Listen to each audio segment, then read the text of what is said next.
Today's guest is Seattle Mariners broadcaster Aaron Goldsmith. Aaron's been with the Mariners since 2013, and he talked about his journey from the minor leagues to the major leagues. And he started out with the Gateway Grizzlies in St. Louis. He worked his way to the Frisco Rough Riders before eventually the cradle of broadcasting with the Pawtucket Red Sox. And then from there, after just one season in Pawtucket, went to Seattle. But he got that Seattle job off of basically just a blind application. And he said how that was a validation of the process that we all do, sending out our demo reels to people and hoping they listen. Really, really great stuff about how he moved from the minor leagues to the major leagues. Talked about that, meeting Bob Costas. Phenomenal story about Bob Costas toward the end of the interview. A lot of great stuff here from Aaron. I think you all will really enjoy it. If you haven't done so already, make sure to subscribe to my channel down below. And also, if you want to listen to all of this in a podcast format, you can. The link is in the description. Just subscribe to my podcast where I'll be releasing all these interviews gradually in audio format. And without further ado, this is my interview with Mariners broadcaster Aaron Goldsmith. Aaron, thank you so much for coming on with me and joining me this afternoon. I'm doing nothing else, Paul. It's my pleasure. Well, we'll get into the hard-hitting stuff first. A couple questions for you. First of all, what are you doing about your hair, and who's cutting it during this? Thank you for your concern and the humanity for asking the most important question right from the top. It's tough, man. I mean, this is thankfully, all those near and dear to me are happy and healthy right now. Which is I'm very grateful for. We are hunkered down here in Seattle, just like basically the rest of the world at this point. But I will say, man, the beneath the surface, the hardest part of this has got to be how long can I go without a haircut? I mean, Paul, you appear to be very easy to maintain up top. Yes. Oh yeah. I'm low maintenance in general. Yeah, I would agree. I mean, look, you have Let's Go Xavier free, card from a basketball game as your decoration. I mean, that's so that was my follow-up question. We're renovating right now, and this studio here doubles as my bedroom in about 8 hours. And I was thinking of what I wanted to do to decorate the back, because you have this elaborate office of yours with replica seats and a signed book from Bob Paul, Costas. That's very offensive. They're not replica; they're real. All right. Don't please. Even highly offensive. We're getting off to a strong start here. I'm thinking, what do I put on these walls? And then I was thinking, well, what if I put up everybody that I've had on? And then I was like, well, I don't want to sleep with a bunch of people's pictures over my head. So I don't know. I'm willing to take interior decoration tips from you, but whatever you want to offer. I will say, since it's the only thing on your wall, it automatically draws the attention. So did you strategically place it right there? Did you sit down, look in the computer screen, be I need to move it up a little bit, move it to the left a little bit? A little bit. I just kind of made sure it was level, too. Yeah, no, it's nice. You did a good job. Well, thanks. I spent a lot of time and effort. Like you said, it was free. Monetary investment slim. Time investment slim. But it adds a little bit. A huge impact, I would say. Huge impact. Yeah. Well, Aaron, to get into a couple of things here, you are a broadcaster for the Mariners, but you've had a long career in the minor leagues to then get to where you are in Seattle. And the main thing that I want to talk about with you is how you got there and the specifics of what you did to get through the minor leagues and get your major league job, and also to parlay that with a high-level college basketball schedule, too. You're doing a lot. I met you when you did a game at Xavier last year, but you're doing a lot of Pac-12. I know you did a lot of Washington games this year, Pac-12 stuff, especially being out there in Seattle. So I want to start off with where you were. You came out of college as a history major, correct? And then parlayed that into a Frontier League baseball job. Yes. Proud Frontier League alum, the Gateway Grizzlies. You got that right. You bet. Yeah, it's funny. I went to college as a history major. As a business major, and I was a business major until end of my sophomore year, early junior year, and just didn't like it. I didn't enjoy it. I couldn't retain. I would take an accounting class, and then we'd have winter break, and I'd come back in the spring, and I couldn't remember anything from the accounting class. I just wasn't into it, and finance and marketing stuff was kind of cool, but I just didn't. I was a business major because I thought that's what you were supposed to be when you went to college, was you major in business. LIFO and FIFO doesn't really set your world on fire? Yeah, it didn't really do it for me. And okay. So I was Agreed. taking a lot of history elective classes because I had always enjoyed history. And it was so funny, not to get too deep in the weeds on it, but I was taking a management class, which I actually enjoyed. And my professor asked the whole class a question. She said, if one of your employees came to you and said, hey, I want to go get my master's, but I don't want to get an MBA. I want to get my master's in, for example, history. Would you allow your employee to do that and use company funds, right, to help pay for the further education if it wasn't going to be for business? And all of us in the management class were like, well, no, like you would never support schooling that wasn't business oriented. And then she immediately corrected us and showed us all of our faulty thinking and all the great things, in this case that she used history, of all the wonderful things you can learn about business and whatever line of work you're in by studying history. And as soon as she said this, I'm like, I walked out of that class. I'm like, well, I'm switching majors. I'm going to be a history major. And her point was, you're learning how to think critically, how to read critically. So much writing is involved when you're a history major, right? Instead of taking tests, most of what you're doing is you're writing papers and you're coming up with an argument and you're proving a point and you're showing, you might think this way and this has some validity, but really the stronger point to be made about this particular case is this. And you're looking at both sides of things. Obviously, there's a storytelling element, which I didn't even know then, blended so well with my career now as primarily a baseball broadcaster.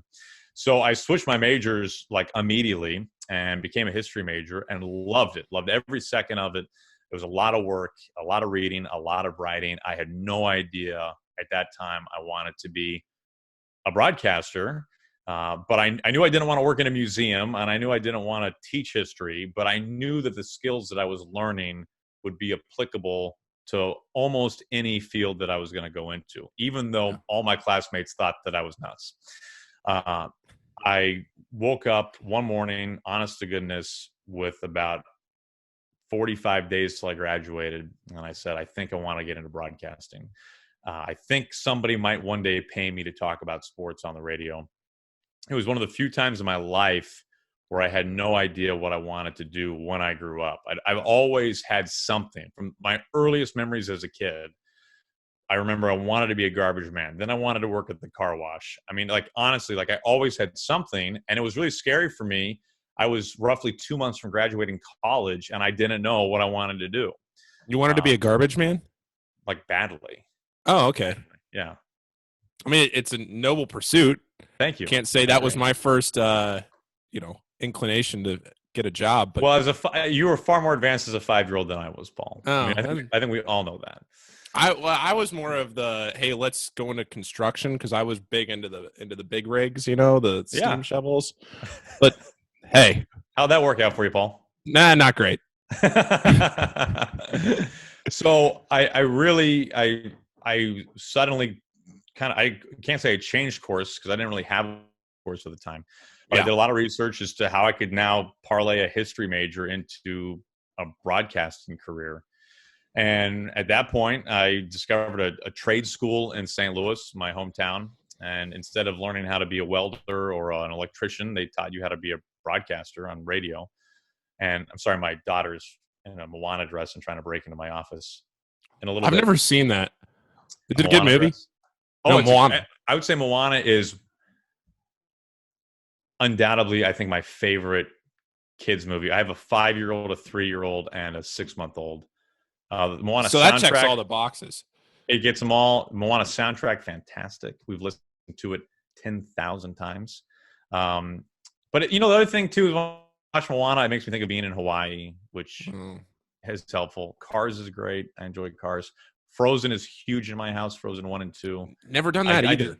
I don't understand it. I've seen it 30 times. It just makes no sense to me. But my daughter is obsessed. It's her thing. Frozen is her thing.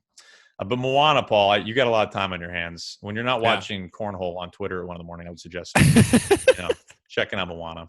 It's very, very good. Very well done. So yeah, I went to this broadcasting school. I had a retail job that I worked during the mornings and afternoons. Then I went to broadcasting school, and it had nothing to do with play-by-play. And at the time, I actually didn't know I wanted to get into play-by-play. I thought I wanted to be a talk show guy, believe it or not, and didn't even cover sports talk radio. All it was it was a school that taught you how to speak properly, or at least speak a lot better than how I was speaking at the time. It taught you all the production side of things, which I was like, well, I'm never going to use this. Right? Like, I don't need to know how to cut a commercial. It taught you how to be a board op, which again, I was like, I don't need to know how to be a board op. I'm going to be the guy with the microphone. Little did I know, all those things would be the most important things that I learned while I was there. Right, my whole minor league career. I mean, as you know, I cut like half the commercials. I board opped all the time. I board op my own games sometimes. Even as a lead guy in Double-A, we were board opping our games from the booth, if you can believe it, because we couldn't get a radio station in town in Dallas to cover our games because it's such a big market. Wow. So in any event, I learned a lot of things that I didn't think I would need at the broadcast center, which is what the school was called. It was a terrific experience for me. And my advisor just kept pestering me to apply for this little independent league baseball team on the other side of the Mississippi River, right across the river from Busch Stadium, in this town called Sauget, Illinois, the Gateway Grizzlies. And I kept putting them off. And finally I broke down and I said, okay, fine. I'll apply. What do I need to do? And he said, this is amazing. All they wanted, and this was in 2007, going into the 2007 baseball season.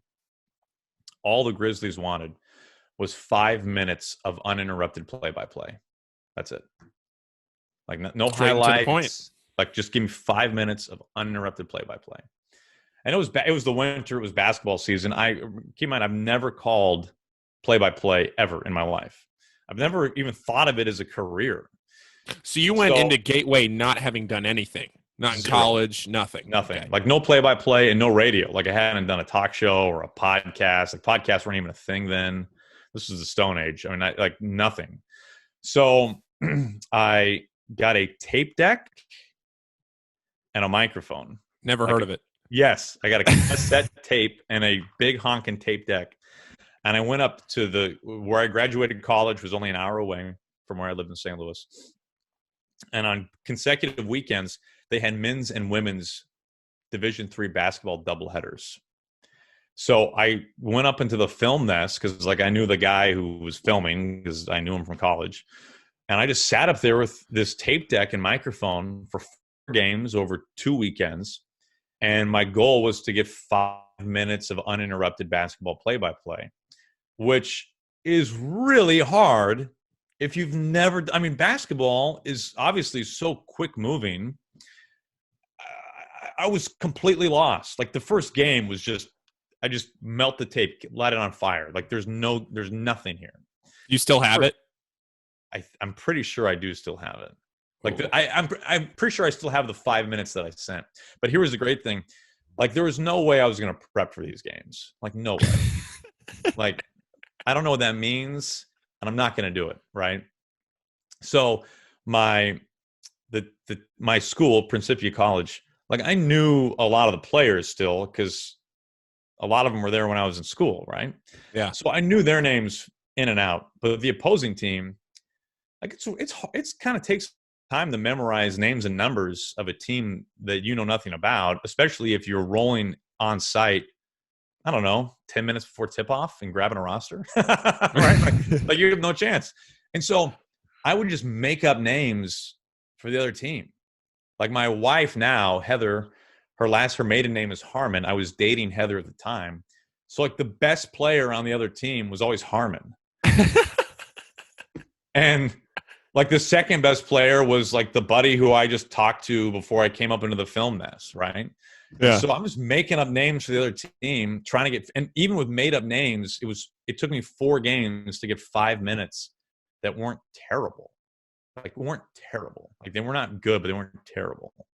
So I got 5 minutes, and I sent I mailed this cassette to GCS Ballpark, what it was at least at the time. And I'm convinced to this day, but nobody else applied for that job because I got it. And when they told me that they were going to pay me $70 a month to be the number 2 broadcaster, which entailed calling 2 innings of play-by-play and doing an on-field post-game interview.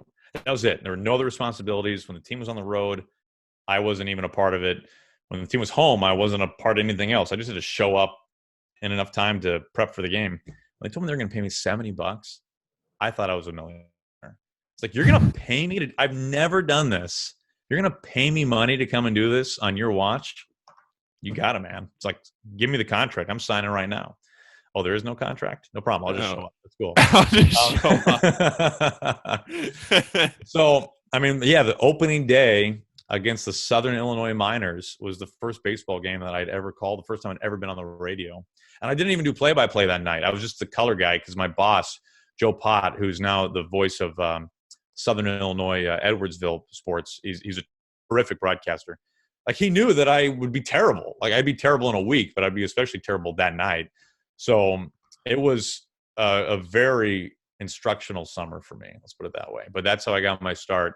And I never, ever, ever, and neither would he, have guessed after 1 week or 1 month or one season there in Gateway that I'd be in Seattle calling big league baseball, doing stuff for Fox. Like, that seemed like me flying a spaceship to Mars. Yeah. How'd you like the Frontier League? I mean, it was great. I didn't travel at all. I only did home games. The ballpark, the funny thing about indie ball, which gets kind of a bad rap, is that a lot of those ballparks are so much better than low-level minors, like low A, high A, even probably some double A. Like, the ballparks are pretty new. A lot of them have a lot of bells and whistles. Ours had like hot tubs in right field, for example. Like, it was like cool stuff. The food in that ballpark was amazing. It was one of the only teams I've ever worked for that paid for all of our food. Like, they gave you a concession stand card, and it was just endless. So you just got all the food you wanted. It was incredible. I didn't even know how good I had it until I went to the Cape League the next year. And on opening day in the Cape League, like, well, so where's the food? And one of the other interns said, oh, we go down to the concession stand, and they got like hot dogs and stuff down there. So I go down to the concession stand, and one of them, and I was like, hey, show them my badge, like, hey, I'm the new broadcaster, just trying to get hot dogs. And they're like, okay, well, that's going to be whatever, like $4. I was like, oh, I thought you gave them to us. They're like, oh, employees get a 25% discount. I'm like, you're giving me 25% off a hot dog? I didn't even know it. Now, the Cape League, to be fair, is a nonprofit league, but nevertheless, I didn't know how good I had it in Gateway. But that's how I got my start, and it was a crazy path from Gateway to Seattle, but we got here. So you go from Gateway, then you make your way through Frisco and Portland and Pawtucket, eventually winding your way through. But Frisco was your first number one full-time, I'm the guy, play-by-play. Oh, here we go. Can we get this over with? Moana? There's Moana. She can't hear you. I have an earpiece in, but Hadley, can you say hi? Hi. Yeah. Hi. How are you? Oh, can you say, hey, Paul? Hi, Paul. Hello. He says hi. Tell her I like the dress. He likes your dress. Is that your Frozen? That's your Moana dress, and you have your Frozen wand. Frozen doesn't actually have a wand, but no, it's a Frozen one. That is a Frozen wand, and you have your Frozen sunglasses. He's your present right there. Can you put them on? Can you want to put your sunglasses on? No. Are they in there? Yes. They are. Yep. You don't want to try them on for us? Nope. They look great. They actually look great. Fashion show? Yeah, no fashion show. Nope. Hallie doesn't like to perform all the time. Yeah. Oh. But she does like to intrude. Yeah. Yeah. Okay. Can you sing the Moana song? Nope. No? I can't. I don't know how. Okay. You want to blow Paul a kiss? And say, see you later, Paul. Nice. Nice to meet you. All right. He says nice to meet you. All right. Why don't you go find your brother? See you, little girl. Frisco was like, for sure, that was like me reaching the big leagues, because I'd done 3 years in the low minors to intern. I mean, I was an intern for 3 years, in the first 2 years were the two lowest levels, Indie Ball and the Cape League. I mean, Cape League is lower than Indie Ball, right? I mean, it's college kids. I had been out of college for like 2 years, and all the other interns were like freshmen and sophomores in college. I mean, I was like a dad when I was in the Cape League. And you know, in Gateway, I made $70 a month, and feel like I was robbing a bank, and paid for my gas money. And in the Cape League, I got nothing. Nobody got anything. It's completely nonprofit. So I drove all the way to Bourne, Massachusetts, to call games for the Bourne Braves, and I made no money. I mean, I made money by getting jobs off of Craigslist. I got a landscaping job. So I think one of the funny things about when I look back on my career in the minors was I did 2 years. And I like had this false sense of entitlement. I was thinking like, hey, I've done 2 years now, which in reality, like if you put together the number of innings that I had called, like I'd done 2 seasons, but I called like not even enough innings to make, I don't know, not even 100 games, like full games, right? Yeah. I'm doing 2 innings of home games only, in whatever the Grizzlies schedule is, like 96 games. And then I'm doing 6 innings of like whatever the Cape League schedule is, called 50 games, you know? So I done 2 seasons, but I hadn't done 2 seasons, if you know what I mean. Yeah. And so I'm thinking like, well, I'm going to deserve and get a full-time minor league job. Like not a good one, but like a low-A job someplace. And that year, going into 2009, when I ended up interning for the Portland Sea Dogs in the Eastern League, I'll never forget this. There was one full-time minor league job open all year. And it was for AA Tulsa in the Texas League. And the job went to somebody who had been in the big leagues, Dennis Higgins. He was a former big league broadcaster for KNBR and the Giants.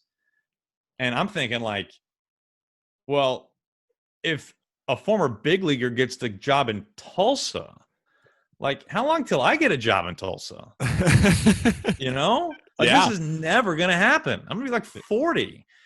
And I was in my mid-20s at the time. And so I got an internship in Maine with the Portland Sea Dogs. And it was the best summer of my life to this day. And I learned so much. I did a bunch of innings relative to what I'd done before. This is just not going to go away. And now you need to be quiet if you're going to hang out. Okay. That's very tough. And and so I made like $600 a month maybe in Portland. Okay. And the only reason I made it work financially was because my mom had a former employee or former coworker who had moved to Portland, was an empty nester. And thank goodness Peggy had an extra room and she let me rent it from her for $100 a month, man. And she gave me a shelf on the refrigerator and I had my own bathroom. And if it wasn't for Peg, man, like I can't afford it unless I move out there blindly and I hope I get some side hustle, which you're gonna have like no time for, you know? So it was, and then, you know, the funny thing is after that, like, I think when you're a minor league broadcaster, at some point you will feel desperation. Yeah. Like that feeling will overcome you. And it's better to feel desperation when you're like 26 than when you're 46. But the hard part about when you feel desperation as a 26-year-old is you don't have like a lot of maturity relative to a 46-year-old to know how to handle it. Like it's really hard. It's really hard when you have put in money. Like I only spent a year at the broadcast center, but I still spent money to go there. And it was still a year of my life, which at the time seemed like a lot. And I put in, at this point, 3 years as a minor league broadcaster, all as an intern. And like, I've got this pipe dream of being a big league broadcaster. But before that, like, I just want to have full-time employment. Yeah. You know, like I'm tired. Like, yeah, like I'm just tired of moving every season, right? Like I'm tired of packing my car and unpacking my car and then doing it all over again. And then like this limbo of finding temporary housing during the winter and finding odd jobs that pay me enough money to survive, but that aren't as big of a commitment that I can't walk away from in April when the baseball season starts. I mean, like a couple of years as a 24-year-old, 25-year-old, like, yeah, for sure. Like you start doing it like 3 years, 4 years, and there's no end in sight. And you've got, in my case, a girlfriend who, like, we're serious. We've been dating for 4 years, and we want to get married. Like, you start to really feel a lot of pressure, and you start to really doubt that you made the right career path choice. And that's definitely how I felt. My parents and I had a come to Jesus moment. They were very supportive this whole time, but they were also like, hey, is this going to happen, man? Like, are you going to, like, not the big leagues, are you going to get a full-time job? And as I'm sure you've experienced, Paul, one of the really hard things when you're kind of a newbie in this profession is getting honest feedback. And if you don't get honest feedback, you don't know if you're any good. And if you don't know if you're any good, you don't know if you're wasting your life. And I didn't know if I was wasting my life, honestly. Not only been 3 years, 4 years if you include going to broadcasting school. Like 4 years feel like a lot. Like that's how long I was in. Like that's how long I was in college for, right? Yeah. Like I have friends who are in a career and making, like, say, 60 grand, 70 grand in 2009. And I'm like, I haven't made that much money since I've graduated college combined. Like I'm in the whole 60 grand. I wasn't, but it felt like it, right? And so I said to Heather, after I got back home to St. Louis after 2009, after my third minor league internship, I was like, listen, this is it. If I don't get a full-time job for the next baseball season, which would have been 2010, if I don't get a full-time job, like I'm hanging it up, right? Like I would have given it a good run, 3 years of seasons, 4 years in total, and the market will just tell me that I'm not supposed to do this anymore. And one of my retail job when I was working at the broadcast center, or when I was going to the broadcast center, was I worked at a culinary supply store, essentially, called the Viking store. And Viking's a manufacturer of like pretty high-end kitchen appliances. They make ranges and hoods and ovens and all this other stuff. And they also sell all the other normal kitchen stuff. And I really liked it. And I was selling appliances, among other things, for them. And like the regional Viking appliance salesman was making a ton of money, man. He was making like $100,000+ selling all those things, right? And I'm like, I really enjoyed it. And he's making way more money than I can even imagine. And I said to Heather, honest to goodness, Paul, I'm like, if I don't get a full-time job, I'm going to be an appliance salesman. Like, and I'll make enough money for us to get married and like start our lives, and I'll grow within that field. And like, I'll enjoy it. Like, it's not what I have my heart set on, but let's do it. Right. Like my personal life is more important than this sacrificing of, our time together, meaning not you and me, Heather. Yeah. And, and she was like, all right, if like you're at peace with that, then that's the plan. So I blitzed the market, right? I applied for every job.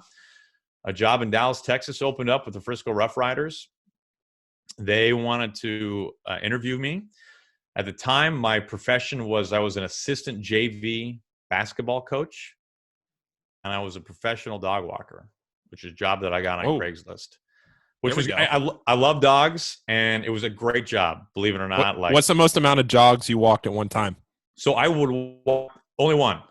I wasn't like one of those. You never had like the two No. leashes with like 8 stretched out like a spider web? No, like there's one of those in my neighborhood, and every time I pass her, I'm blown away. And all I do is I see the dollar signs.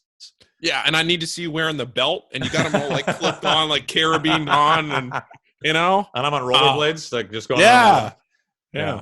No, so like I would walk. Each dog visit was 30 minutes, and they were all kind of in this one like big neighborhood of St. Louis.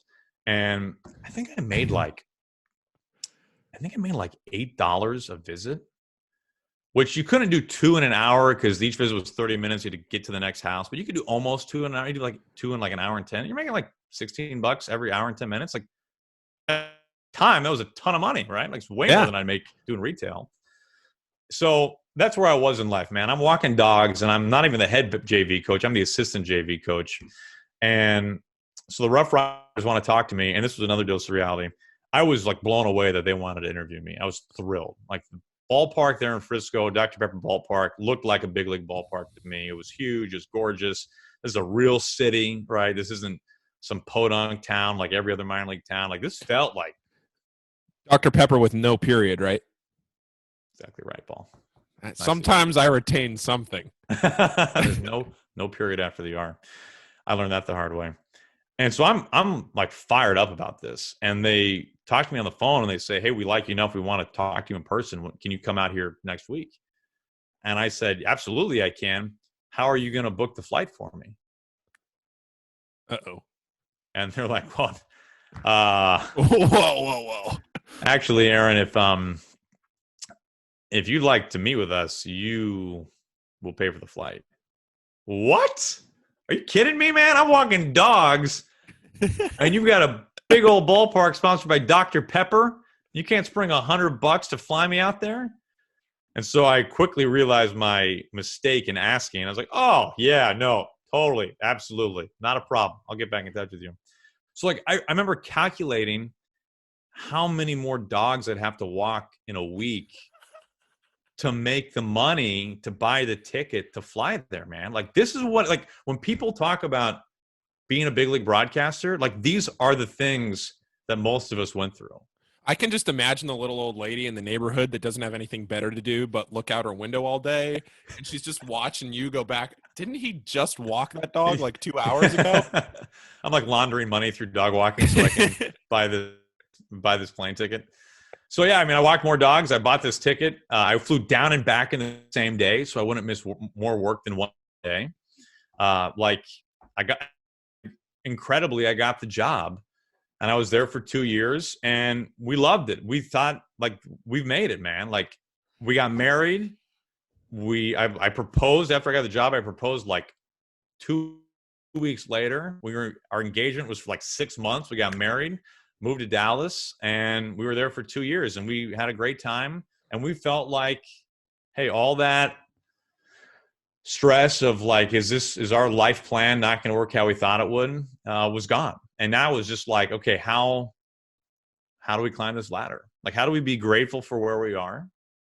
And we're very grateful for where we are, but also knowing like we can't be a AA broadcaster for the rest of my life. What do you think was the biggest thing that contributed to you knowing that you were getting that Frisco job? Maybe not necessarily knowing, but what do you think was the biggest thing looking back on it that led you to get that job? Was it the experience or how good your tape was, or so a combination? A good question. That's a good, because my tape was not good. Like, okay. I was a mediocre broadcaster with a pretty deep voice. But at least you weren't making up names, right? I was not making up names. I'm not putting up names. Hey, nobody knows, Paul. Leave that buried, okay? Nobody knows. Honestly, here's why I got that job, I think. And this is fairly job specific, but hopefully somebody can use this in their job search going forward. At the time, the Rough Riders were in this precarious situation where they're a minor league team in a big league market. Okay. They were getting no media exposure because of that, right? I mean, goodness, across the street from their parking lot was an arena where like the Mavericks, I guess now G League team was playing. Oh, and then you have the Mavericks, right? Then you have the Cowboys and the Rangers and the Stars, and there's an MLS team that was playing just up the highway. So nobody was talking about the Rough Riders, and they wanted to create this position that their broadcaster would fulfill called a director of media development. In other words, get us some stinking attention, right? And so they made it very clear in the job post and in my initial conversation with them that this was the priority. Like, they want a broadcaster and they want somebody who can call games, but we want somebody who can come in here with some ideas about how to drum us up some attention, which I had zero experience with. Like, I had never done PR work. I had never printed up game notes or written game notes, printed up a stat pack, zero, none of that. But I knew I could be creative and come up with some, at the time, new age thinking of how to get them attention. And so I basically pitched to them, hey, the idea of having the local sports anchor from the NBC affiliate come out on our doorstep and do a live stand-up for the 6 o'clock news, like, that's great. And we don't want to abandon that. But how many people are really watching that, right? Like, those numbers are declining. What are some more internet-driven things that we can do that we can control the content and to control how it was delivered? So we did some things that now, looking back on it, are commonplace, but at the time were a little more in the cutting edge of things. Like, for example, we created a podcast. We did a Rough Riders podcast, which I don't know if there were like any teams at the time doing minor league teams doing podcasts. We did a daily blog, which there was a minor league blog network, but it wasn't very prevalent, right? We did entries every day of the season. By we, I had great interns. Brian Bush, was the best one, is now the voice of Michigan basketball and did a lot of work in Winston-Salem for IMG and for the Dash before that as their play-by-play guy. Brian was my MVP. I couldn't have done it without Brian. He was there my second and final year. We also did this crazy thing where we had like these live in-game chats every game. It was embedded in our website, and it was called the Extra Bases chat. And so when the game started, you could go to roughriders.com, click on the chat, and it was this community of Rough Riders fans, like 9 of them, and they could chat. An esteemed 9. Yes, they were like very hardcore 9. And they could chat about what was going on in the game. We could post links, like if MLB Pipeline just profiled one of our players, we put the link up in there.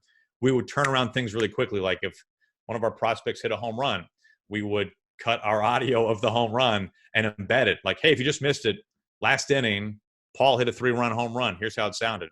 We had a great staff photographer, like really good, especially by minor league standards.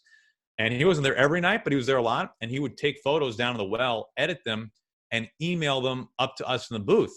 So if there was a play at the plate and like a collision and he got a great picture of it, within minutes, we got a picture of it there on this platform. And Twitter was going at that time.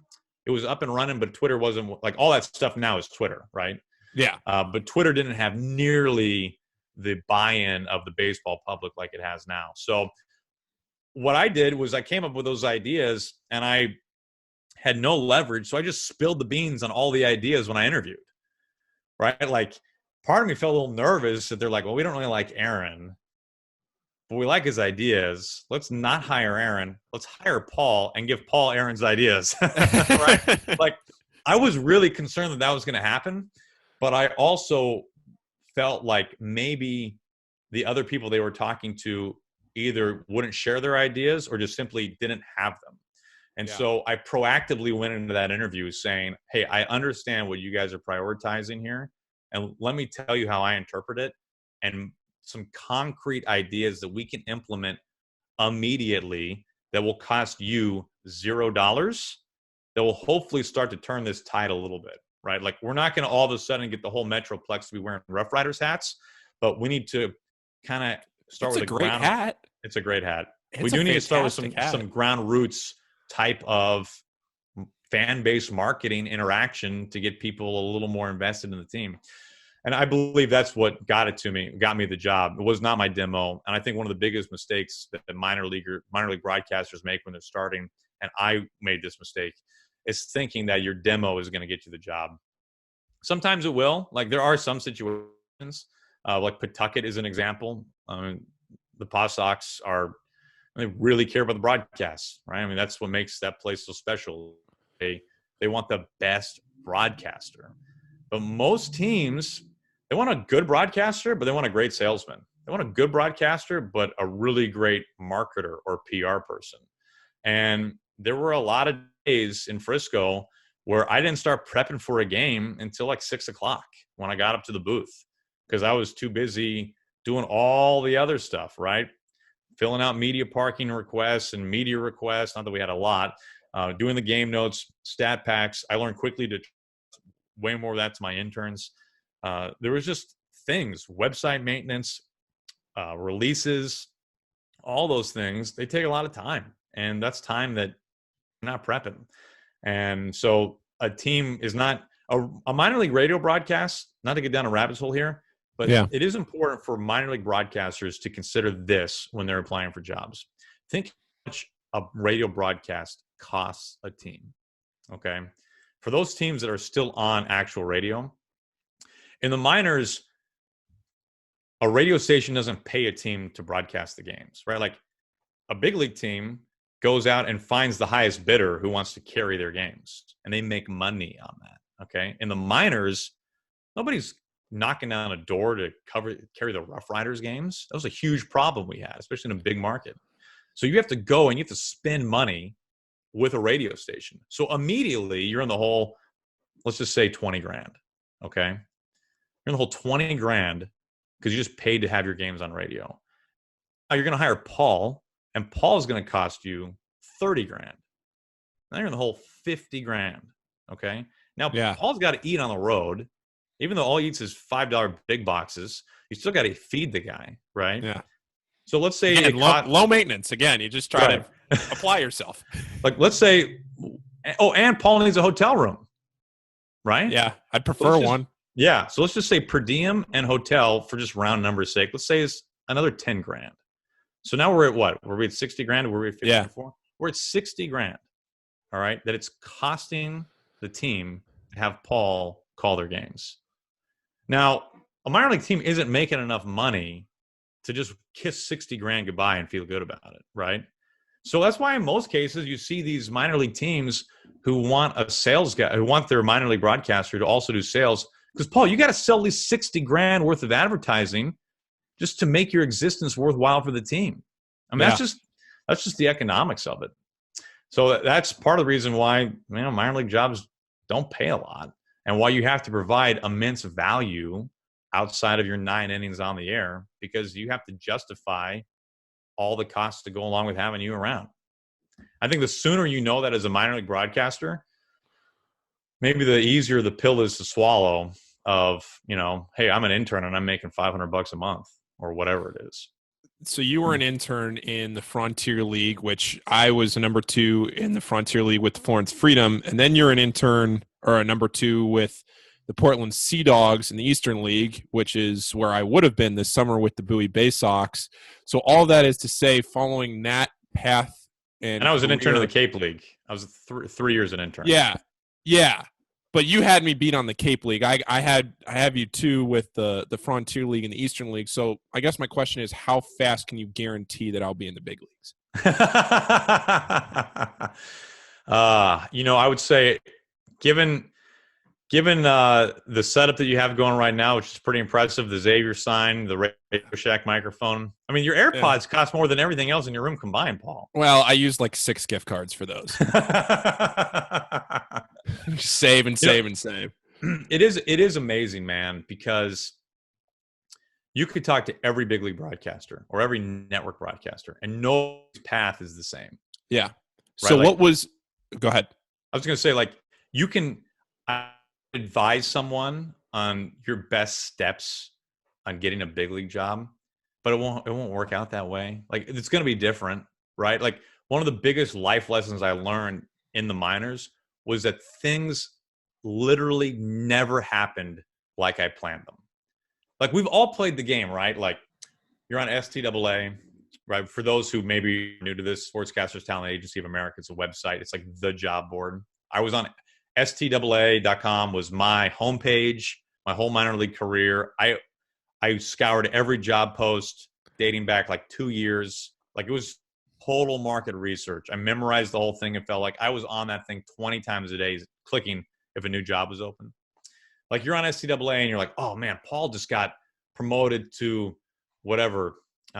He's now the lead guy in Portland. Oh man, okay, so that now means that job in Bowie's open. And I bet you they're going to hire this guy from Bowie. And so if that guy goes from there to Bowie, then that means that guy's job open. So now I bet you I can apply there, and that's going to open up. And you're mapping out this whole thing, right? Yeah. It never works. Man, it never works. It never once worked out that way. So just apply for every job, literally every job, and be a good person. And cross your fingers, because for me, my first 3 years were quicksand. I mean, it really was. I was losing footing what felt like every year. Portland was a little wind in my sails because it was affiliated ball. I made some money. But I still went into that offseason with this desperation of it's now or never. I'm either going to get a full-time job or I'm out of this business. But the amazing thing to me is how quickly my career changed. 3 years of being an intern to 2 years of a lead guy in Frisco, 1 year as a lead guy in Pawtucket, a job I never thought I would get, and then the Mariners job, a job I really never thought I was going to get. So a lot can happen, man. A lot can happen in 3 years. Like, I'm testimony to that. You go from Frisco to Pawtucket, and for those of you listening that are in the minor league broadcasting business, pretty much everybody knows it's a common knowledge sort of thing that Pawtucket is the cream of the crop as far as broadcasters go, which you get that. And then you're only there a year, right, before you go to Correct. Seattle. Yep. What's the process, in as much detail as you're willing to go into, of when you're in Pawtucket and you have that job, which is a fantastic job to get in and of itself, to then making that jump to the major leagues? Everybody wants to know, how do you get from the minor leagues to the major leagues? And you just said everybody's path could be different, but is it the major league team reaching out because they have an opening? Is it you having an agent and them knowing where the openings are and all of a sudden it transpires that way? Or what do you feel like, now having been in the league for a few years, is the most common thread that connects everybody to, all right, this is generally how I got into the major leagues and made that jump? So a couple of good kind of avenues to go down there. First, in terms of like the headhunting approach, like a team contacting you, that can happen. Like, there are examples of that happening, but I venture to guess that all of those examples are for established big league broadcasters, right? Like, you've been the number 2 of Team A for 7 years, okay? And then a team lead job opens up and they're like, hey, we know this guy because he comes to our ballpark 4 times a year, and we're going to reach out to Paul, right? He's on our short list immediately. You're not going to get headhunted if you're in Pawtucket, or if you're in Bowie or wherever it is, right? Like, you're generally completely unknown. Like, well, you didn't have to crush me that quick. Like, when I was in Pawtucket, even though you're right, Pawtucket's the cradle, man. Like, it has the best success rate, the best hit rate of big league broadcasters. That being said, you go talk at the time after my first and 1 season in Pawtucket, you go ask any major league executive in charge of hiring a radio broadcast, like, nobody knows who I am. They've never heard of me. I'm an utter nobody. I'm a little ant in Pawtucket, right? So they're not going to come find you. And even if they will, don't ever assume that, right? Like, be proactive. Step 2 is exactly that. I think I'm amazed, man. I'm amazed by how many minor league guys I talk to who are always asking the same question, like, how do I move up, right? Like, maybe not even how do I get a big league job? How do I go from AA to AAA? Yeah. And they don't record their innings. Like, blows me away, man. You've got to record your innings. You have to record everything, every interview, every inning, everything. Record it. And then when you record it, don't just let it all stack up on your hard drive. Like, you got to listen to it. You got to go through it. Like, during the season, you need to be staying on top of this, because the worst thing that can happen is that a job opens up and now you're scrambling to make a demo. And now your demo is not going to be as good as it should be because you're trying to put it together in like 48 hours and you have 500 games worth of sound that you're trying to go through, right? So I think a lot of us kind of have the same practice, which is if you have a really good inning in your scorebook, like, I would just circle the top of the inning, like where it says 5 for the 5th inning, I would just circle 5. And that would remind me at the end of that road trip, for example, if I'm on an 8-hour bus ride, I'm going to go through audio. Oh yeah, Tuesday game, the 5th inning on Tuesday, that was a good inning. Or if I had a great double play call, you put a little star by it or whatever mark you want to do. But you got to keep up with this stuff. And then you have to apply. It just blows me away how many times people don't apply for whatever reason. Now, there are life situations that maybe you're happy where you are and you don't feel the need to apply for a job or rung up. And hey, if that's the case, more power to you. But if you're trying to move up, like, you got to apply for every job. I don't get Seattle if I don't apply. I don't get Pawtucket if I don't apply. Now, both of those situations were the next rung up, right? Pawtucket was 1 step up from where I was in AA. Seattle was 1 step up from where I was in AAA. And I remember thinking after my year in Pawtucket, when the Mariners job opened, I was like, well, I was saying to Heather, I mean, there's no way I get this job. Like, 0% chance. I've been a lead guy in AAA for 1 year. I've been a lead guy, period, for 3 years. That's it. 3 years. Like, they don't hire guys in the big leagues with that little amount of experience. But I mean, I got to apply. I mean, you have to give yourself a sporting chance, right? So does it come out that you see a chance to apply, or do you hear about it, or how did that come about? I mean, I heard about the Mariners on SCAA. Okay. Yeah, and I made a CD and cover letter and resume and all that stuff and put it in the mail. Like, to me, that's one of the most amazing things about the Mariners situation is that it validated that if you put something in the mail, that they're going to listen to it, right? That's our biggest fear. Like, we put our CD in the mail and they're never going to hear that. Like, this is going to pile up on somebody's desk. And so, like, the idea of agents gets asked about more and more. And the only reason I can think of that is because more and more guys are now doing TV, right? Like, even low-level TV, like ESPN 3s or some other version of an internet-only stream. Yeah. And that stuff wasn't around, like, maybe at all, or just a very little bit when I was in the minors. It's kind of becoming more popular when I was at the tail end of my minor league career. I never even knew anything about an agent at all, or even considered it, because I was like, well, I'm terrible and I'm making no money. First of all, I can't afford to pay anybody any money, and nobody wants 10% of whatever I'm making, right? And so I actually got approached by an agent who I eventually signed with and I'm still with to this day, after my season in Pawtucket. And the timing worked out perfectly. I had applied for the Mariners job. We started talking. I knew some of their clients. They were very forthright with me. I saw I didn't know, but I saw their entire clientele list, which was very important to me. I didn't want to go to an agency that had 200 clients, and of those 200, 15 of them were Aaron Goldsmiths, right? Yeah. They only had a couple of guys who were like me in terms of where I was in my career and where I wanted to go, but more importantly, where I was right now. And then they said to me, Aaron, pick out a couple of guys that you want to talk to. We'll give you their phone numbers, and you can call Paul, who's been a client of ours for 5 years, and you can ask Paul all the questions you want about what it's like to be with us. Like, for anybody who ends up going to an agent, I would never sign with an agent unless they allow you to do that, right? Like, it's a big red flag to not be able to talk to clients, because that's a big decision.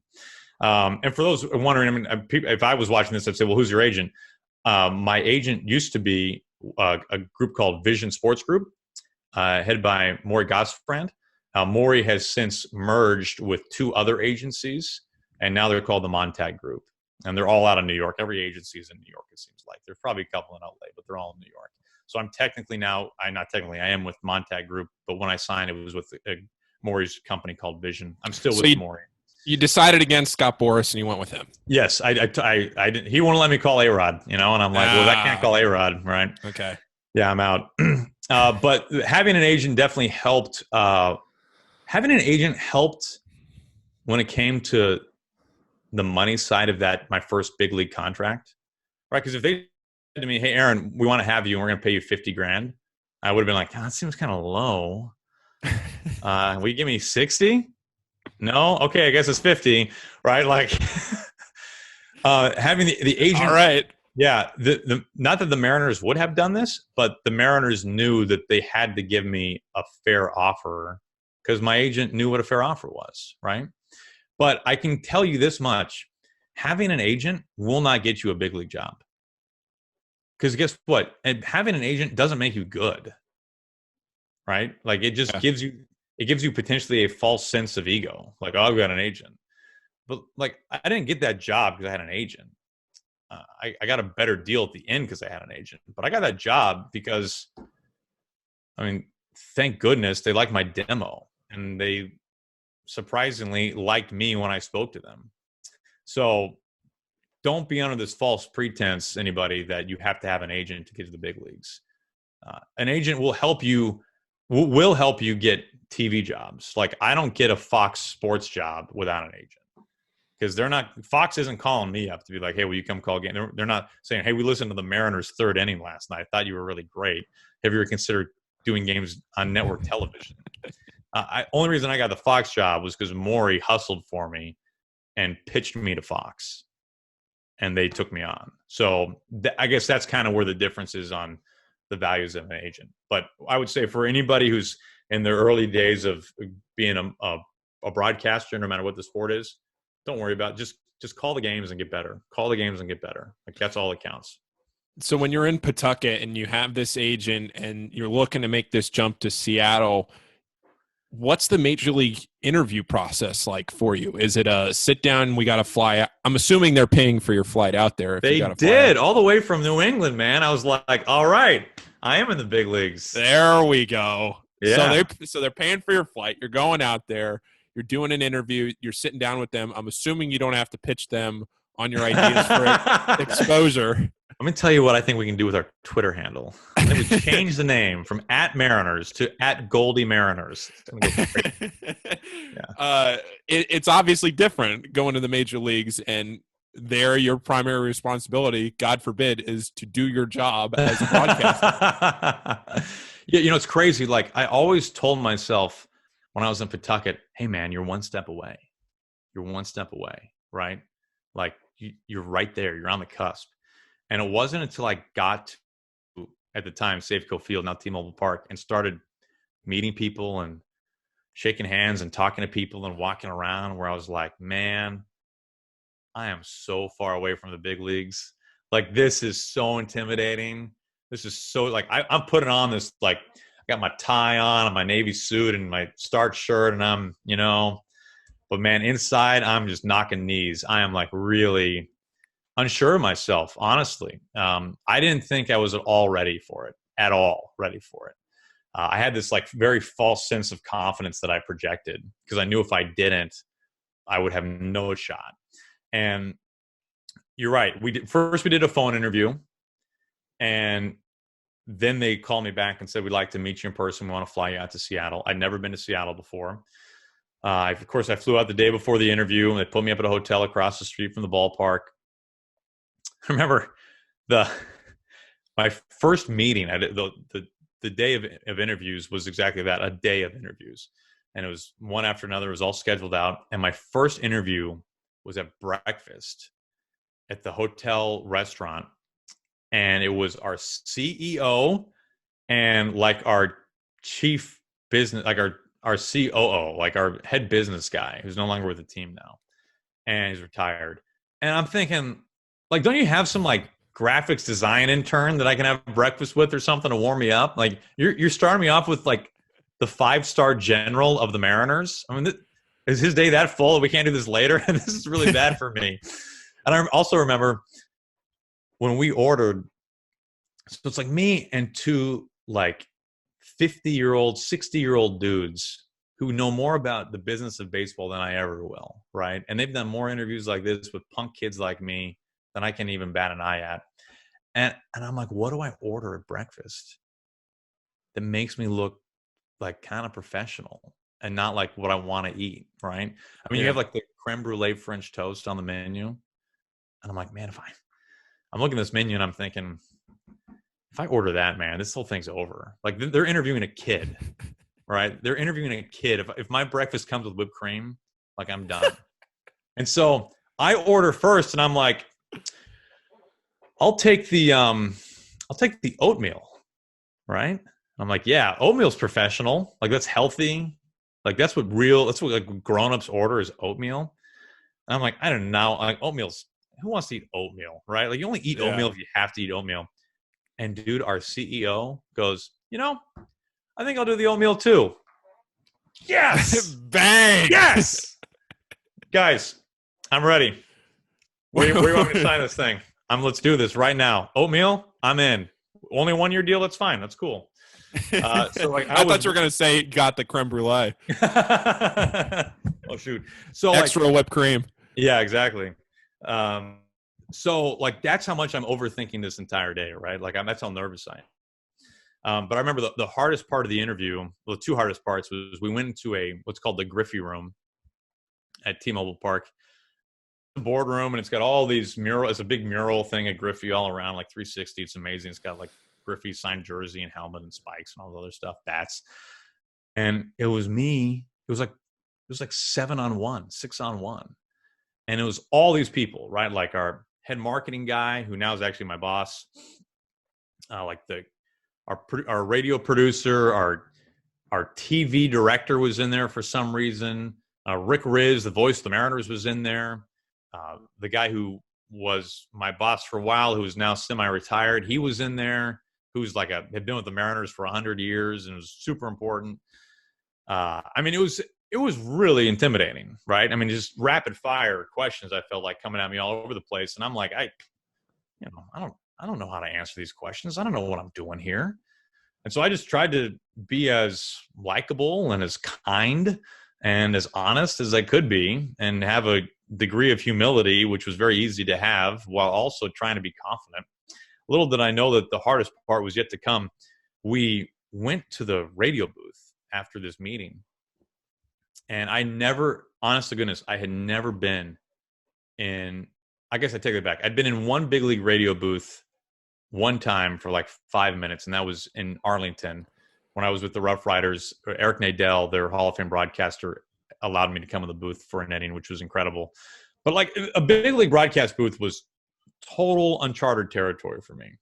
And they take me into the home booth at Safeco Field, which is huge. It's by far one of the biggest booths in all of the majors. And we're looking right through the windows onto the ballpark, and it's just gorgeous, and it just seems like the ballpark just goes on forever. The grass is the greenest grass I've ever seen. There's 2 tiers to the booth, and we're going to do a mock recording.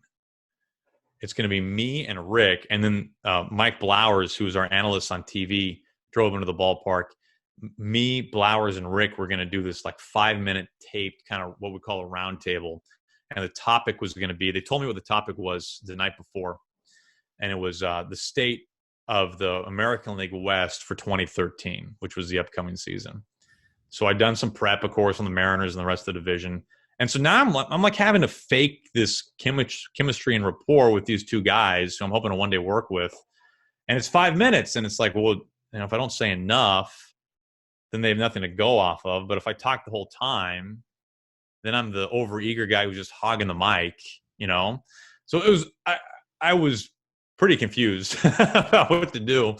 And I just did my best on it. And when it was over with, I remember thinking like, I have no idea if that was good or bad. And we had it in front of a live audience. Like all the people who were in that meeting came into the booth and sat in the upper tier and were like looking down on us like this, just judging every word that we said. So good Lord. Yeah, it was like really but just for context, like I don't feel like that is a cruel thing or a unrealistic thing for somebody else to go through, or even like the worst, even though it wasn't bad at all. Like I think that's like if I were the Mariners, I would have done the same thing. But as a 28-year-old kid with like really not that much broadcasting experience, that was like steering the Titanic for me, man. Yeah. Like this thing was gonna crash, like for sure. But it was a scary day, an exciting day. And when it was all over with, I remember kind of like hearing the leaks of other people who interviewed in person. And some of those guys were former big league broadcasters who were just currently not working for a team. And when I heard that, I was like, well, like game over. Like this is not going to happen. I mean, enjoyed the oatmeal, but we'll see you later. Yeah. Thanks for the oatmeal. Like this is not happening, man. Like why would they ever take a chance on me when they can go with the guy who's been in the big leagues for 5 years, 6 years? So I, at that point I was over the moon that I was 28 years old and had an in-person interview with a big league team. Like to me, that was like 10 years ahead of schedule, I mean, I never thought that I was going to get an in-person interview, maybe ever, let alone before I turned 30. So I was thrilled that the next time I would get an in-person interview, that I would be way more confident, have more experience, be able to anticipate better what questions were going to be asked, and I would, be better. And so when they offered me the job, it knocked me over with a feather, man. I couldn't believe it at all. What were some of the things that they asked you? What are some of those questions that they asked you in that interview? Some of it was I remember some basic things like who did I like to listen to? Who were my broadcast influences?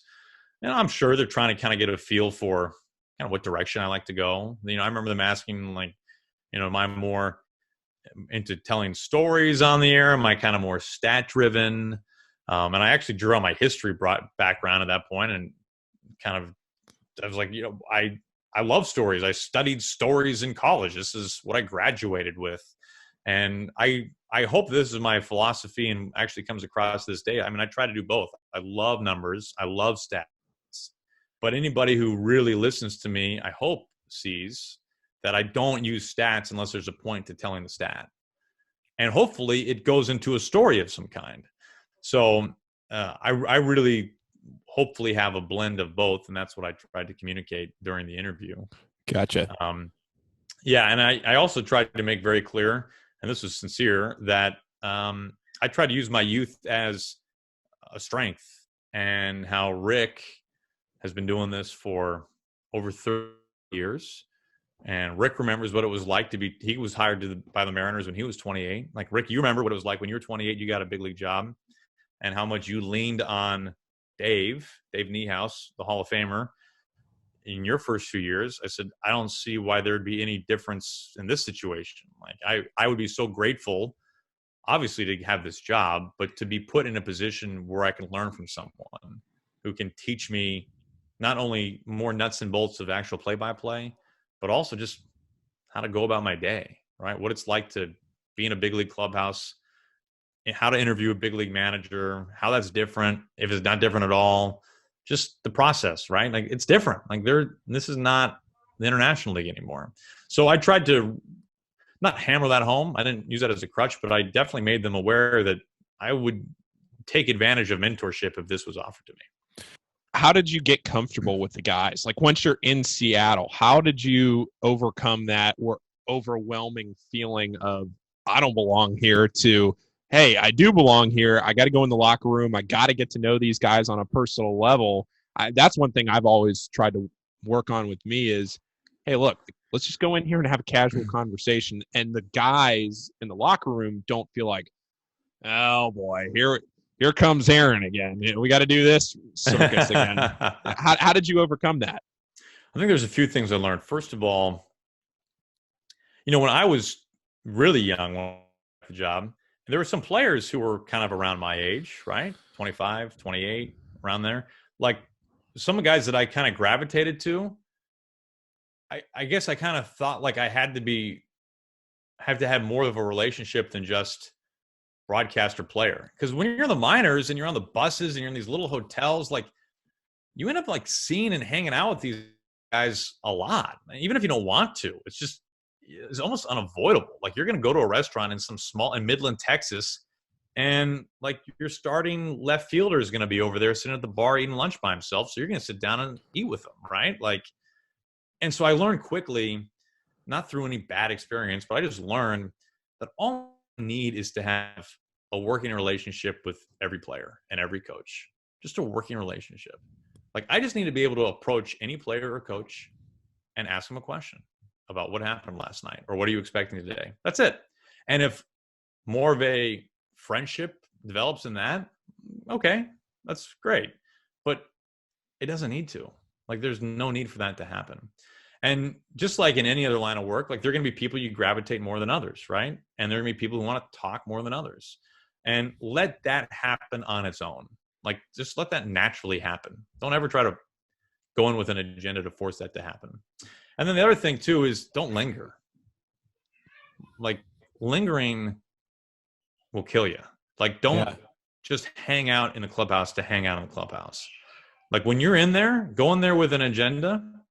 Now, you might have to wait. Like, if I'm trying to get an interview with Paul and you're in the trainer's room, I might have to wait there for 30 minutes till you show up. Like, that's different. But what I'm saying is, I've waited, I've done my interview with you, and now I'm just kind of hanging out, looking around, seeing who comes by, right? Like, don't be that guy. Like, that gets annoying to everybody really quickly. In terms of the crew in the booth, they've been gold to me from day one. I felt incredibly comfortable with them, like, immediately. By the time training was over with, and we'd called 30 games of Cactus League baseball. Like I felt like we'd been doing this for a long time. Like I felt like a great rapport there. To me, the funny thing is how long it took me to feel comfortable on the air, which only I could handle, right? That's only I can fix that. And man, it took me 4 or 5 years for real. Like it took a long time to really feel comfortable. And I don't think that that's unique. I think that's probably the case for a lot of people. Now it's different, right? If I went and I worked for another team, I would hope it would not take 4 or 5 years because I would have been in the big leagues for almost a decade. But if I've never been in the big leagues and I've never talked to this fan base before, it took me what felt like a long time to really feel like I could really be myself, have my humor come through, have people get to know me. I think that's pretty typical, man. And I think don't beat yourself up if it's taking you longer. Because I hear minor league kids say all the time, like, well, how do I find my style, right? Part of finding your style is feeling comfortable. And your first 5 years calling to the minor leagues, you're still figuring it out. I mean, you're going to figure it out 20 years into it, but especially your first 5 years. So those two things kind of go hand in hand. And that's, I think, finding your style and being comfortable are kind of like this. And it's hard without just doing it every day to get a better feel for that. When you got the job with Fox doing basketball and those stuff in the winter, did you have to interview with anybody, or was that purely through your agent? So it stemmed through my agent. I did interview. I flew to LA and met on went to the Fox studios to interview, which I really thought it was kind of more of a meet and greet. We had lunch. It was me and about 3 What'd you order guys. for lunch? It was, it was a cafeteria, way more casual. LA, like opens up the options. Bro, I've been in the big leagues for a whole year. Okay. So I'm like, whatever. I order whatever I want. Avocado toast, please. And I really didn't know that this was an interview. I just thought they were trying to meet me, see what I was like, meet and greet type of thing.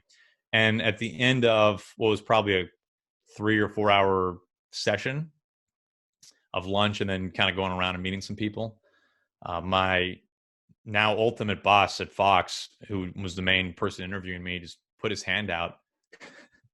And he went to shake my hand and he said, "Hey man, really excited to have you aboard." And I put my hand out and I was like, "Yeah, me also. I'll see you soon, man." This is happening then. I'm like, I remember just thinking, like, don't ask questions. Just say, yeah, can't wait, for sure. I remember getting in my car, driving away and being like, so am I like doing games for Fox now? I guess I am. So it's great. Hello. Yeah, it was very bizarre. I would not have anticipated it going that way. Really? So then from there, you sign a contract and you go right into it? Yeah, the Fox story is so unbelievable. It makes no sense at all. When I signed with my agent midway through the Mariners interview process, he made a request to me that is very realistic for any agent to make. He said, right now, all you're doing is minor league baseball on the radio. Do you have any desire to call other sports, particularly on television?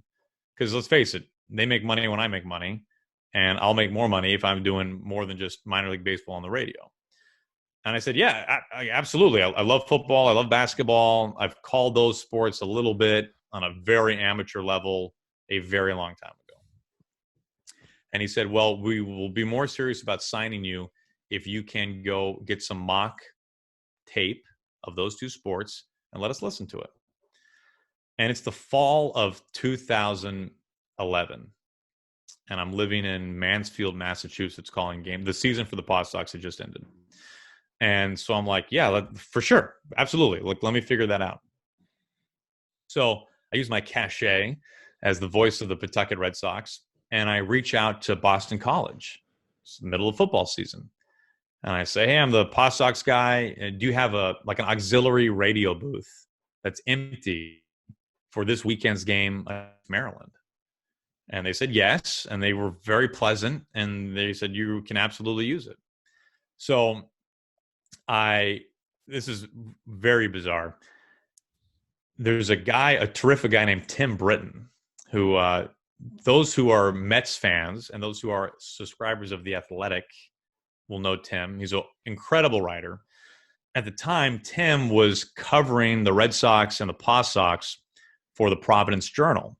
So I knew Tim really well. He was at our ballpark on a regular basis, and he was about my age, probably maybe even a little bit younger.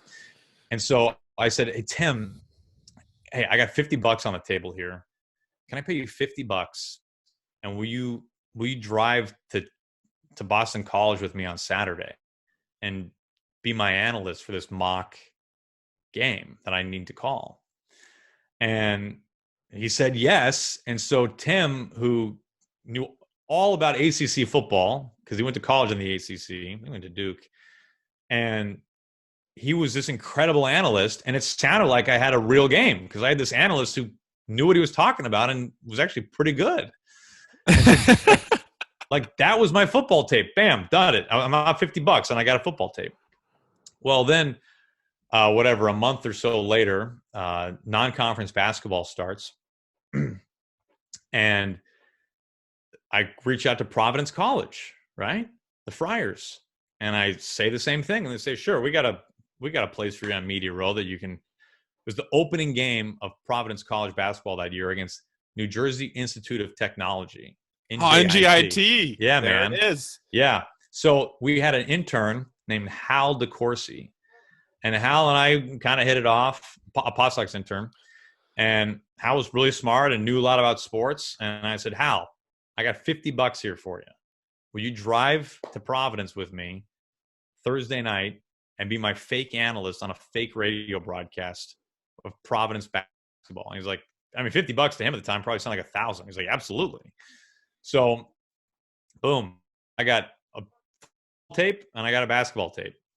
And we cut it up. I gave it to Maury. That was my demo. Fake Boston College football, fake Providence College basketball. And I'm like pretty bad, right? I mean, like I haven't called a basketball game in years. And I haven't called a football game in years. What's more, I don't know anything about these 2 teams, or 4 teams total that I'm calling for. So the incredible thing is the timing of all this. So I get the Mariners job in 2013. And we're really hoping that I can establish a relationship with Pac-12 Network. They're based in San Francisco. We play the A's. We stay in San Francisco. My agent sets up an interview for me to go speak with Pac-12 Network. Like, hey, you got a guy in Seattle, UW, right? Like, he can do soccer, volleyball, whatever. Like, give me the Olympic sports because I've never been on TV before, and I haven't called football or basketball in a long, long time. So our hope is Olympic sports on Pac-12 Network. I interview with Pac-12 Net, and they say something very understandable. They say, Aaron seems like a good enough guy, but we're not comfortable having Aaron learn on our air. Like, we need him to be more seasoned. He doesn't know anything about these sports, and he's never been on TV before. In other words, check back with us when he's a little more seasoned, right? And I'm kind of bummed because that to me was like the easy in, but I'm not surprised, and I completely understand it. Well, at the same time, Fox Sports 1 is just about to launch. Yeah. At the end of the first game that FS1 aired was a Gus Johnson college basketball game for the 2013-2014 college basketball season. Okay. So we're leading up to that period of time. It's the fall of 2013. Well, so my agent flies to LA to meet with the Fox executives because they got to build a whole stable of broadcasters for this new network. So he's talking to them about actual broadcasters that have real experience that they should really hire because they're actual broadcasters, right, who've been on TV. And at the end of the meeting, he's got this slim jewel case with this CD that says Goldsmith on it, right? And he kind of slides it across to him and says, hey, one other guy before we leave, Aaron Goldsmith, the young guy, got the Mariners job. He's their number 2. Just finished his first season in the big leagues. He lives in Seattle. You've got Pac-12 rights. If you need somebody, maybe give him some thought. And it was that CD that got me in the door with FS1. I ended up calling 10 Pac-12 conference games on FS1 that year. I called the Pac-12 tournament later that winter. That led into college football, which led into Major League Baseball once they got a full Major League Baseball schedule on FS1. And Pac-12 Network then reached out and they were like, hey, can you come do some basketball for us? We're like, yeah, absolutely, I can do some basketball for you, man. So, I mean, it's just amazing. I never in my wildest dreams would have thought when Tim Britton and I were calling Maryland, Boston college football into a digital recorder in a plywood booth at Boston College that would lead me to network television. But, man, wow. You never know how it can happen. You never know. Wow. Well, one last thing before we wrap up here. I see over your right shoulder, you have a book that looks like it's signed by Bob Costas. All right. How did that one come together? Yeah, it's like the most unbelievable story of all time. I'll pick it up and bring it over in a second. When I was in high school, my high school principal thought I wanted to be a broadcaster because I said I want to be a broadcaster. And I said I want to be a broadcaster because I watched SportsCenter. So when you watch SportsCenter and somebody says, what do you want to do when you grow up? You go, I want to be on TV and talk about sports. I didn't want to be a broadcaster. I said I did. Like, I knew nothing about it. I took no steps to learn about it. It was just something I said, right? Like what any high school kid would say.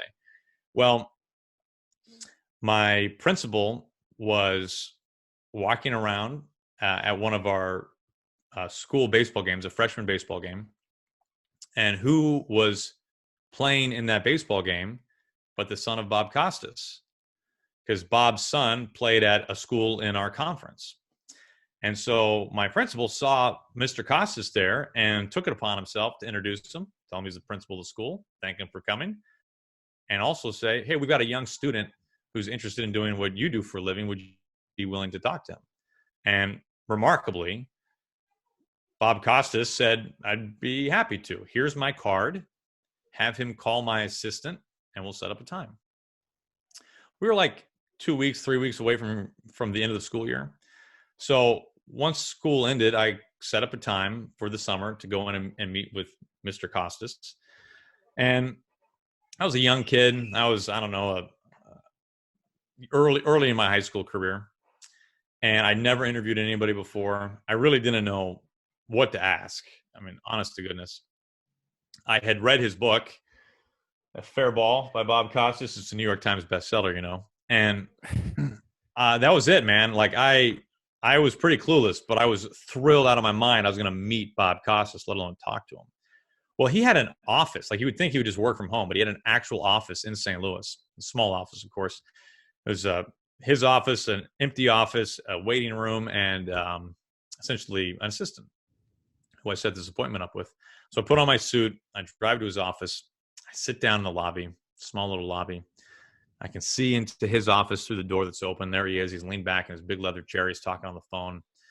I introduced myself to his assistant, who was very nice, very, very kind woman. And she says, Aaron, want to take a seat right here? Bob will be with you shortly. So I hear Bob hang up the phone, and right, like he's hanging up the phone, like he's going to come out here. Like, this is no turning back now. Yeah, like I've never met a famous person before. Like, this is my total first, and it's somebody who I really think highly of. And so he walks over to the seat in the lobby, and I stand up and I put my hand out and I say, Mr. Costas, it is such an honor to meet you. Thank you so much for making the time to speak with me today. And he says, oh, Eric, it's my pleasure. And, I'm so starstruck and flabbergasted, and I have no idea what to do. And I'm just like, well, I'm not going to correct Bob Costas. Just nod and smile, and let's do this thing, right? Like, let's start talking. So he takes me back to his office, and at the time, the way that you would record things, the high-tech way to record things was on mini disc, and I had a mini disc player. And so I brought this little microphone and my mini disc player, and I asked him if I could record the interview, and he said yes. So I'm setting up the technology on his desk, and oh, hello, Moana. We have a new what do we have now? We have a mask? She watched the movie and come back. Yeah. Oh, we got a whole new costume. Yeah, very nice. Okay. We got our Frozen t-shirt on. I guess Big Brother is doing something this whole time. So I say, can I record this? And he says yes. As I'm setting up the mini disc player, he calls me Eric again. And I have no initiative to say my name's Aaron. Like I'm so afraid. You can't get too far down the hole because then you have to commit to it. Exactly. Well, so this is what happens when you listen to and I have the mini disc and I've digitized it. Dude, he gave me 45 minutes of his life. He let me, punk high school Aaron, who knows nothing, talk to him in his office for almost an hour. And when you listen to the tape, you hear him multiple times. Eric, you know when you hear a broadcaster say blah, blah, blah. Or Eric, you've heard it when. And finally, after like the fourth one, I'm like, hey, man, grave is dug. Like, I'm Eric. Like, I'm 100% Eric. Like, and honestly, after a while, I'm like, this is so cool that I'm here. You can call me Jim if you want. Like, I don't care at all. Like, I rationalized it in the moment. I'm never going to see this guy again. He's going to forget about me the second I walk out this door. It doesn't really matter, right? What matters is that I'm here talking about Costas in his office, his office was, everything was autographed, and it was him in every picture with somebody famous. It was incredible. So we're getting up to leave after 45 minutes of him putting up with me. And I brought the book with me because I wanted to show him that I wasn't just some punk kid. I actually read his book. And he said, hey, would you like me to sign that book for you? And I had, honest to goodness, I had no intentions of getting an autograph. The experience meant 100 times more than a signature would. But I said, yeah, sure, that'd be great. So I put the book down on the desk, and my eyes start going to all over his office. I want to see all these pictures and all these autographs and everything else. And then I just hear him say, oh, hey, is that Eric with a C or a K? And I look down to the book, and he is written to E-R-I, and he's just waiting. Like the pen is like bleeding out onto the paper, waiting for my command to what the letter is. And so I did what all of us would do is I just said, oh, it's with a C. And so he autographs it to Eric, hands me the book, and now at this point, man, now I'm crushed. Like, I was totally fine with him calling me Eric, but to have it like documented and have this like ruined autograph is crushing. So I'm trying to regain myself mentally, not show that this is a really bad thing. So we walk out of his office, we walk into this small little lobby, and his secretary, receptionist, is right there, who I set this whole appointment up with, who's been so nice to me. And Bob says, Eric, it was great meeting you. Thank you for coming in. And she says, Bob? His name isn't Eric, it's Aaron.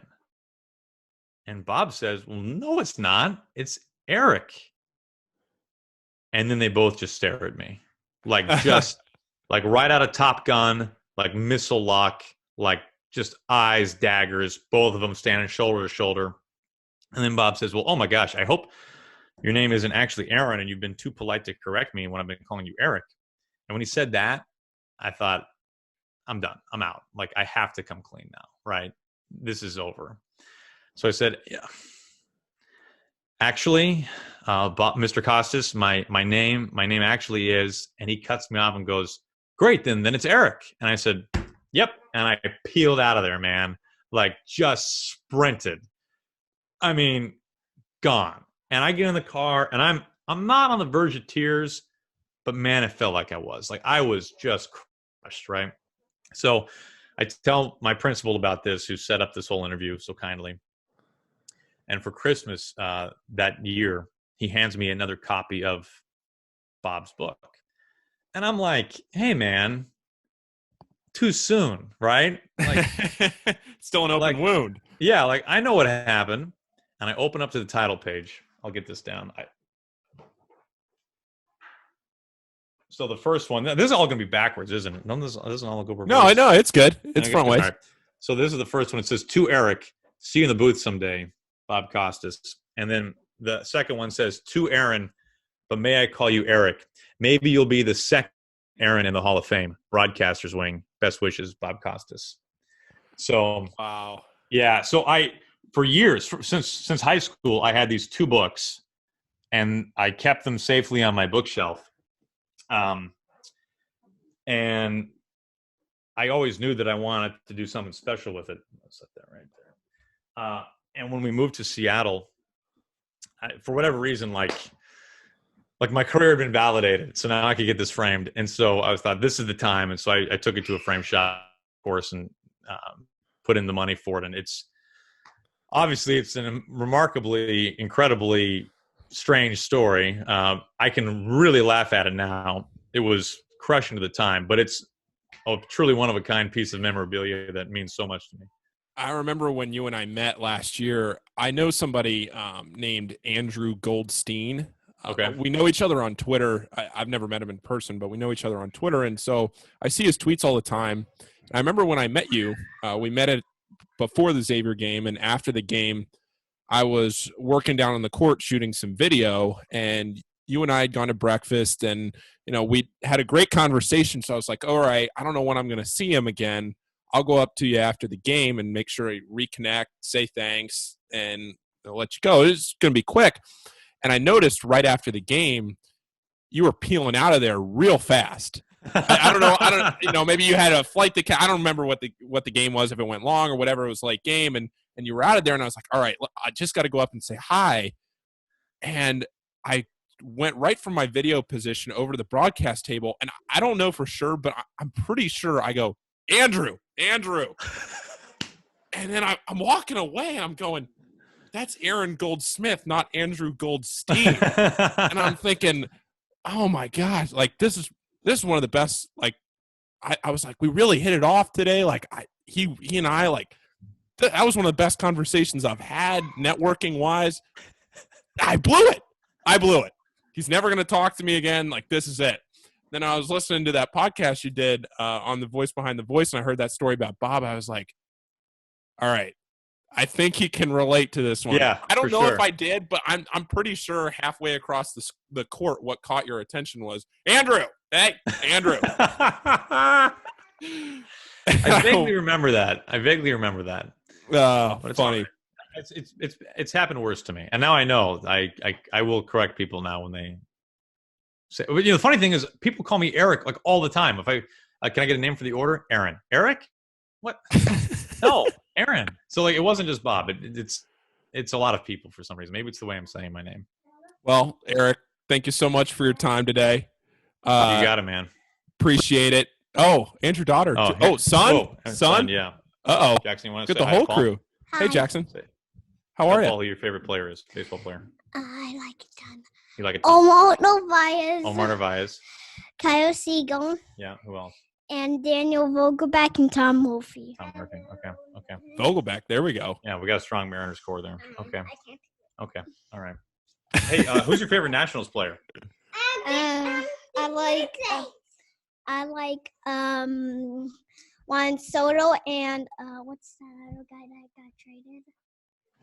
Okay. There, Anthony Rendon. And No, you Howie like Howie Kendrick. Kendrick. You like he's hit it off. Howie Kendrick. Yeah. There we go. I like. Yeah. Oh, you like Anthony Rendon. Hold on. Anthony Rendon. Got it somewhere. Oh, maybe I don't. Oh wait, yeah, right here. I got towel from the World Series. Oh, look, World Series style, man. Go Nats. Jackson became a big Nationals fan of the World Series. Yeah, one of my friends. I didn't get to go, but one of my friends was there, and she sent it to me. That was great. Maybe I'll put that on the wall. Put it on the wall. Put that up. Right. What do we think? Like right there? That'd be great. Cool. Well, Eric, Aaron, I appreciate it. It's all the same. You got it, man. And we'll talk to you soon. Stay safe with everything. All right, man. Paul, great seeing you, man. Work on those decorations a little bit, okay? Yeah, we'll have to check back in with you. Doesn't Paul's room look sad? Yeah. So sad. Your room has so many more pictures on it, and he's an adult too. Well, that's a loose way to use that